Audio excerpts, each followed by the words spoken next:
السلام علیکم ورحمۃ اللہ وبرکاتہ۔ بسم اللہ الرحمن الرحیم۔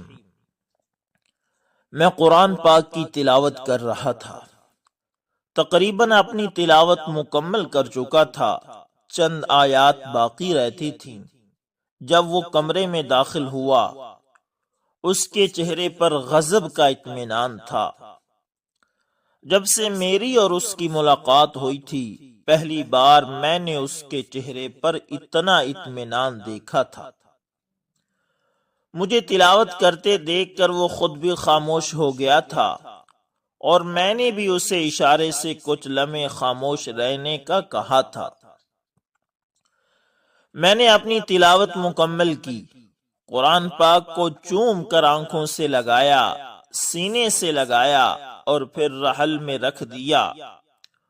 اس کے بعد میں اس کی جانب متوجہ ہوا اور پوچھا، کیا بات ہے؟ تو اس نے بتایا کہ شکر ہے الحمدللہ، میری بیٹی فوت ہو گئی ہے، مجھے آپ 5000 روپے دیں، میں نے اپنی بیٹی کو دفن کرنے جانا ہے۔ مجھے حیرت ہو رہی تھی کہ اس کی اولاد مر گئی ہے۔ کہتے ہیں کہ جس کی جوان اولاد مر جائے وہ جیتے جی مر جاتا ہے، جبکہ میرے سامنے کھڑا یہ شخص اللہ تعالی کا اس بات پہ شکر ادا کر رہا ہے کہ اس کی بیٹی مر گئی ہے۔ البتہ جب اس نے بیٹی کی موت کی خبر سنائی تو اس کی آنکھوں میں آنسو تھے، لیکن چہرے پر ملال سے زیادہ اطمینان تھا۔ مجھے یہ بات بہت پریشان کر رہی تھی۔ میرے اپنے پاس 5000 روپے نہیں تھے، لیکن مجھے پتا تھا کہ میں کہیں نہ کہیں سے انتظام کر کے اسے دے دوں گا۔ لیکن میرے ذہن میں یہ سوال کھٹک رہا تھا کہ یہ شخص بیٹی کی موت پر اتنا مطمئن کیوں ہے؟ میں نے اس سے یہ سوال پوچھ ہی لیا، لیکن اس نے کہا کہ اس وقت میں جلدی میں ہوں، میں نے جانا ہے تو میری بیٹی کا جنازہ ہونا ہے، اور یہاں سے پہنچتے ہوئے وہاں کافی ٹائم لگ جائے گا۔ اگلی ملاقات میں یہ سب باتیں آپ کو بتاؤں گا۔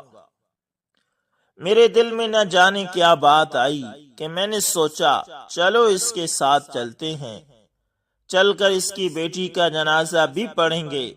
میں نے پیسوں کا انتظام کیا اور اس کے ساتھ چلا گیا۔ جب ہم وہاں پہنچے تو میں حیران رہ گیا کہ اس کی بیٹی کا مردہ وجود ایک بھٹے پر ایک کمرے میں پڑا ہوا تھا، اور کوئی بھی انسان لاش کے پاس موجود نہیں تھا۔ سب لوگ اپنے اپنے کاموں میں مشغول تھے۔ مجھے حیرت کا جھٹکا لگا جب اس شخص کو بلایا گیا جس سے اس کی بیٹی کی شادی ہوئی تھی، تو اس نے جواب دیا کہ جب تک زندہ تھی تب تک میں اس کا جواب دار تھا، اب یہ مر گئی ہے تو یہ آپ لوگوں کی ہے، آپ لوگ لے جائیں۔ اس سے پہلے کہ میں مزید کوئی سوال کرتا، میں جس شخص کے ساتھ آیا تھا، جس کی یہ بیٹی تھی، اس نے مجھے خاموش رہنے کا کہا، اور اس کے کہنے پر میں خاموش ہو گیا۔ یقین کریں اس وقت ہمارے پاس اتنی رقم بھی نہیں تھی کہ ہم کسی ایمبولینس میں ڈال کر اس میت کو گھر لا سکیں۔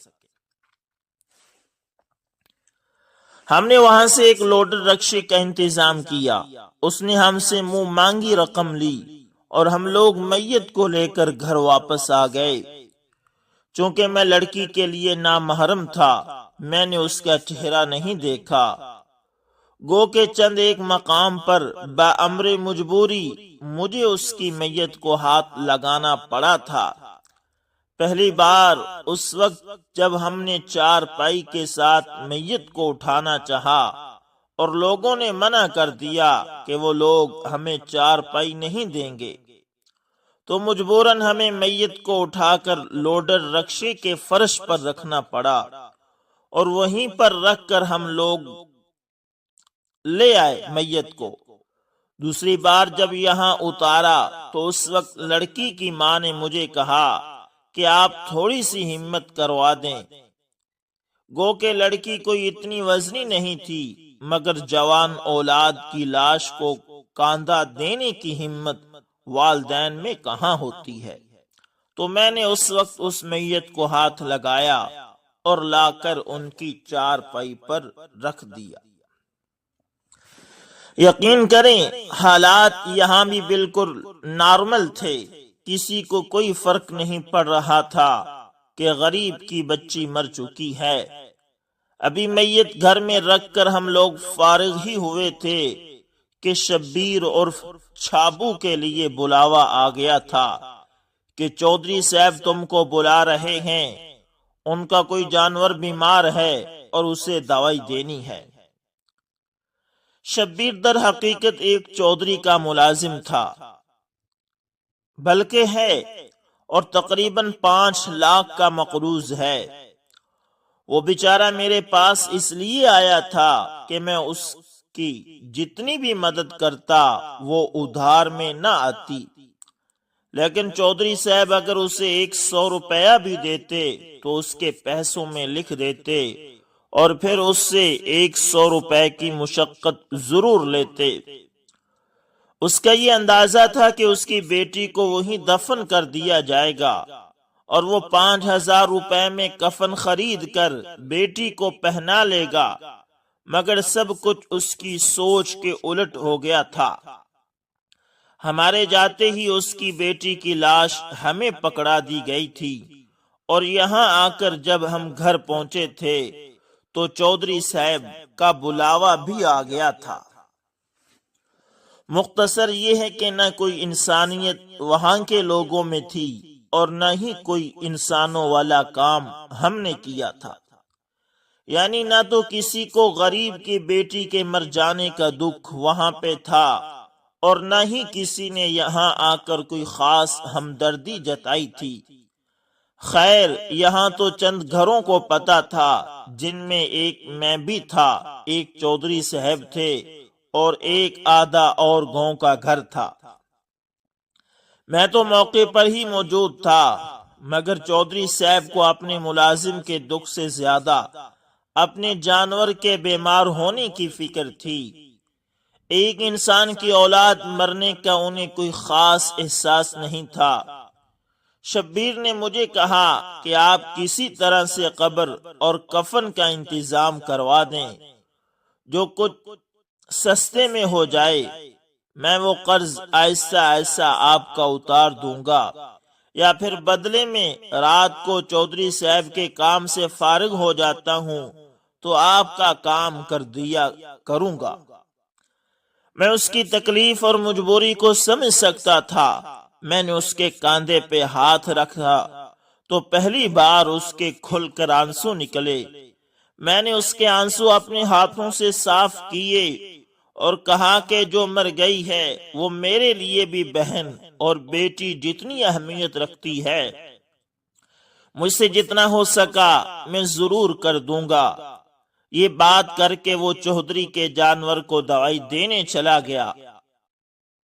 میں گھر آیا، آ کر والدہ سے بات کی، ان کو ساری بات بتائی۔ میری والدہ نے اپنے پاس پڑی ہوئی ساری رقم اٹھائی اور مجھے لے کر شہر چلی گئی۔ وہاں سے ہم نے کفن خریدا۔ کفن خرید کر گھر آیا، آ کر میری والدہ نے وہ کفن تیار کیا۔ پھر ہم شبیر کے گھر گئے۔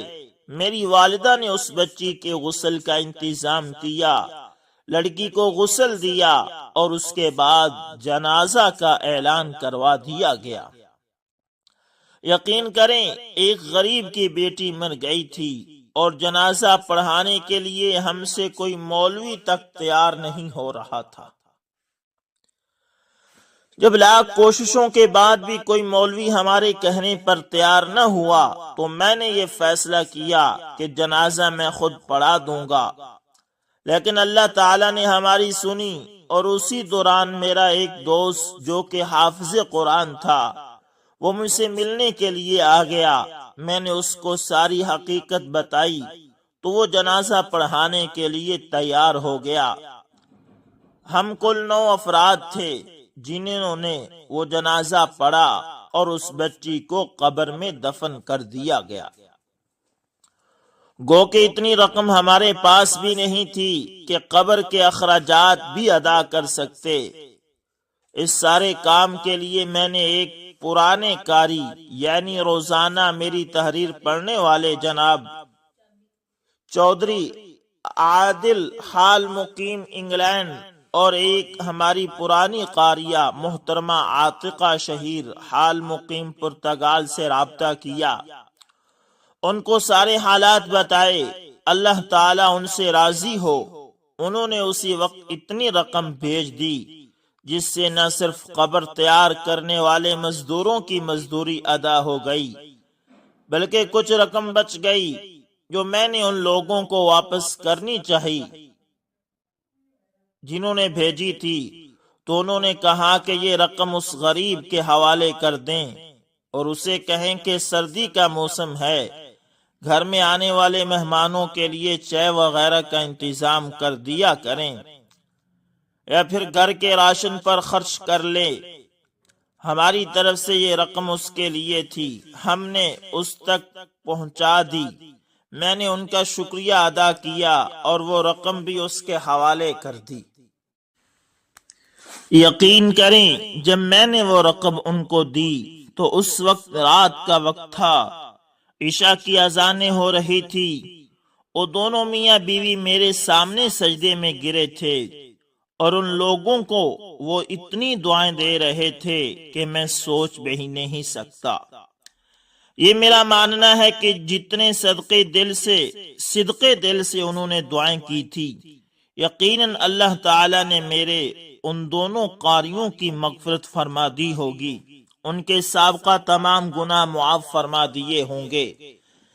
جب وہ لوگ کافی دیر سجدے میں رہے تو میں نے ان کو بلایا، اٹھایا، ان کو تسلی دی اور کہا کہ دنیا میں اچھے اور برے ہر قسم کے انسان بستے ہیں، یہاں فرق امیر اور غریب کا نہیں ہے، یہاں فرق سوچ کا ہے۔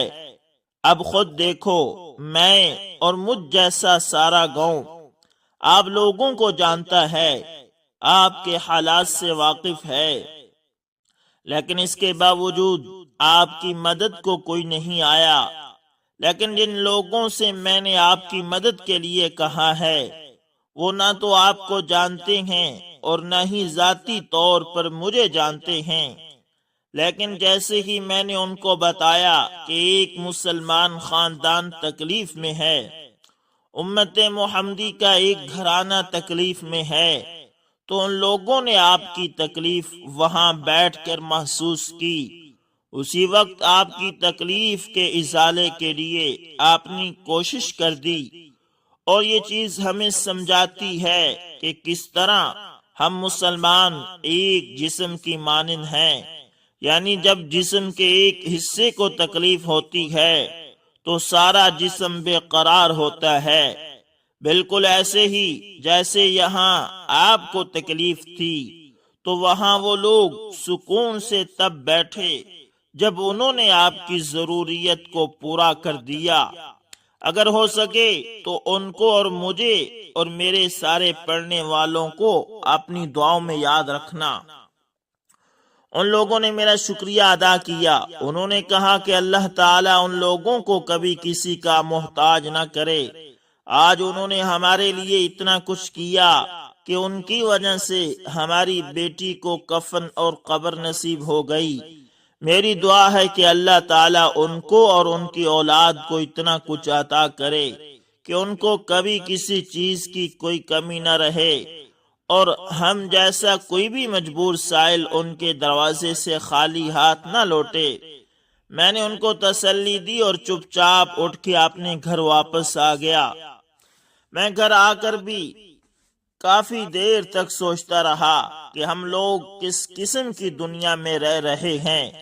ہم لوگوں کا ضمیر کتنا مر چکا ہے کہ ایک آدمی ہے جو ہمیں اپنی بیٹی دیتا ہے، اس کی بیٹی مر جاتی ہے تو تو ہم مردہ بیٹی اس کے حوالے کر دیتے ہیں اور ہم اس کی بیٹی کو اتنی اذیت دیتے ہیں کہ وہ شخص اپنی بیٹی کے مرنے پر شکر الحمدللہ کہتا ہے، اور ایک شخص جو ہمارا ذاتی ملازم ہے، ہمارا خدمت گزار ہے، آسان لفظوں میں کہہ لیں تو ہمارا غلام ہے، ہم اس کا اتنا بھی خیال نہیں کرتے کہ اس کی اولاد کا مردہ وجود گھر میں پڑا ہوتا ہے، اور ہم اسے کہہ رہے ہوتے ہیں کہ تم بہر آ کر ہمارے جانوروں کی خدمت کرو، ہمارا جانور بیمار ہے اسے دوا دو۔